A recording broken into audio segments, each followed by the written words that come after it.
is the business of the Chassid to live now for the realization of this messianic age. Paul Philip Levertov. Levertov writes, "The keeping of the law is to the Chassid only a means to an end, union with God." So this kind of challenges me to see keeping the law not just for its own sake, for the sense of I'm doing these things because God commands me to. That's the basic response, but that there's an ultimate goal in mind, and that goal is union with God. But then what Levertov brings out, which is really surprising, is this other aspect, that in union with God, then somehow the love of our neighbor, or our fellow man, comes into the mix. He says, love for man is more to God than the outward keeping of the whole law.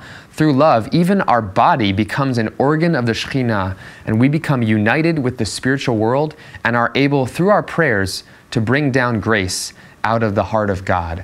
What he's saying is this keeping of the law that unites us with God somehow makes us vessels or channels for God's blessing to go out to others.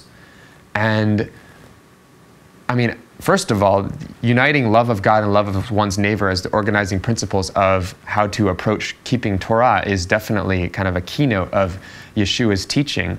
But I found this idea of bringing down grace out of the heart of God. At first, when I read it in Levertov, I thought it was kind of, I don't know, esoteric or maybe a little bit foreign to my way of thinking about God's grace. I think about God's grace as something that is just mediated to us with, totally without measure, or, totally boundless, and so here's Levertov talking about us, followers of Yeshua, having an active role in bringing down grace from the heart of God. And so I was trying to think, okay, what does this mean? How does this happen? And then I realized that there's another place in the apostolic writings that we find the same idea of God's grace being mediated through others, and that's an idea of spiritual gifts. And so when Paul writes about the spiritual gifts coming through the work of the Holy Spirit in each other, in the lives of the believers, it's like these gifts come for the benefit of others, and it's the activity of the Spirit in our lives, the indwelling Shekhinah, the presence of God, that ends up manifesting God's grace to others.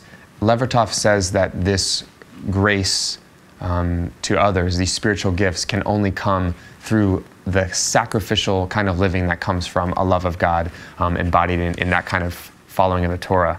And so he says love is something more than just natural kindliness, but it's conquering our natural tendencies and sacrificing our own wills on God's altar, loving even him who is unlovable, having mercy upon those who seem to us to be unworthy, and bringing down the grace of God to sinners. And that, to me, seems to perfectly sum up Yeshua's message of good news and his ministry of grace to sinners, to all of us.